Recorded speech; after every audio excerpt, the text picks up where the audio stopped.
Now, flying in India is becoming a luxury few can afford. Once hailed as a game changer for middle-class mobility, air travel is now slipping out of reach, especially for first-time flyers. The culprit, a market dominated by just two major airlines, allowing fares to soar unchecked.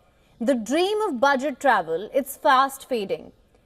With Go Air grounded, SpiceJet struggling, and Vistara merged into Air India, Indigo and Air India control over 90% of the market. That means fewer seats and higher prices, with airlines charging 4 to 5 times the usual rates during the peak demand. Even economy class tickets now resemble premium fares, forcing passengers to rethink their travel plans. India's aviation boom was supposed to democratize flying. Instead, ticket prices fluctuate widely with no clear formula for fare calculation. The government claims to monitor airfares, but there's no regulatory body stopping airlines from price gauging. A lack of competition has turned what was once a competitive market into an oligopoly. Passengers trying to escape high airfares often turn to trains, only to find that dynamic pricing has made premium train tickets just as expensive. The result? More Indians are staying grounded, while international flights to destinations like Bangkok cost less than domestic routes. With record aircraft orders delayed due to supply chain issues, relief isn't coming anytime soon. Unless India introduces an independent regulator to check airline pricing, flying will remain a privilege, one that everyday Indians can no longer afford.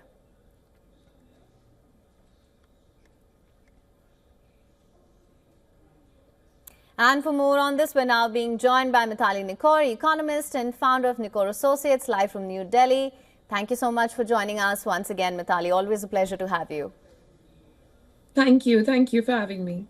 Now, India's air travel market, that's become an oligopoly of sorts. Do you think the government perhaps needs to step in and regulate the market to ensure a fair and seamless experience for consumers? So I think, it's a very, very complex chicken and egg kind of situation. I mean, for years, the Indian regulators, such as the Airport Authority of India, have actually tried to make this market much more of a free market, and trying to get out, of the market, and government intervention has to be reduced in the market has been the sort of mantra for the last, decade. And that's also the reason why the sale of Air India and privatization of Air India was such a big priority.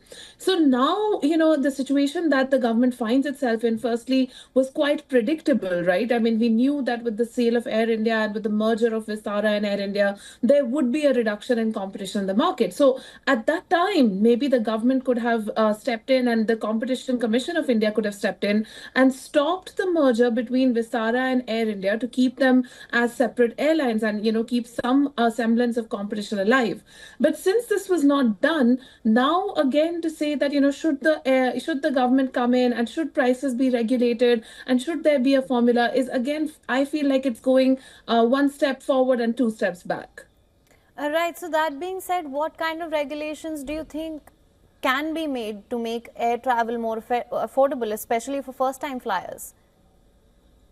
So I think in this situation, when we are talking about a voluntary expense like air travel, of course, I don't believe that the government has a massive role to play. But what the government can always do is to allocate a certain number of seats in, for example, the overall share of each flight, or in the overall share of, each airline, and say that for, this 3-month period, you need to make sure that at least 10 or 20% of your seats are falling below a certain, amount that you need to, that's your price cap. And you can't exceed that price cap for just about 10 or 20% of your seats. And that is something that, of course, that the Airports Authority of India, the regulator, has to discuss with the private players. There's no doubt about that. The second thing the government can do is subsidize the ATF, the air transport fuel. That is a better measure, because that will reduce the working capital cost for across, different airlines, and possibly encourage more and more airlines like even Akasa Air or SpiceJet to revive their operations on new routes. And I think the third thing is to really reduce the regulatory burden on the airlines. There's a lot of government compliances and regulatory burden that comes in. And again, the government needs to find a way along with airlines to reduce the cost of that so that it can be passed on to the consumer. Right, Mithali. Now, that being said, airfares are rising, of course, that's established. So are fares for other modes of transport. For people who are traveling, if they actually come down to budgeting and they do pick an alternative mode of transportation, they might find that pretty much the fare seems to be comparable. Do you see this impacting other industries like hospitality? And do you think discretionary travel could take a hit due to this rise in travel costs? No, definitely. There is no doubt that the first, category of travel to be impacted when we see the, rising costs is the discretionary travel. But I also see this impacting business travel, which is again a very important category because, you are going to start substituting the trip that you were going to take, for example, and substitute it with a virtual meeting or a video call and say, okay, I can't actually go for this conference or I can't actually go for this, one meeting or two meetings. And instead I'm going to just join that meeting virtually. So I think this is one area where the business travel as well, where we are seeing an impact. And I think the only way to sort of again deal with that and to deal with the railway costs as well is to start thinking about efficiencies in the system, which are then passed on to the consumer in the form of lower prices. Even with rail travel, we know that there are a lot of cost inefficiencies, especially fuel cost, which Indian Railways has to bear, and then that is not, then of course that burden comes onto the consumer. So I think somewhere, increasing the rail subsidies is a much better option as opposed to the air subsidies, because on the air subsidies it's a different category of consumer who is consuming, whereas rail travel is what we call as essential and the backbone of the country's travel. All right.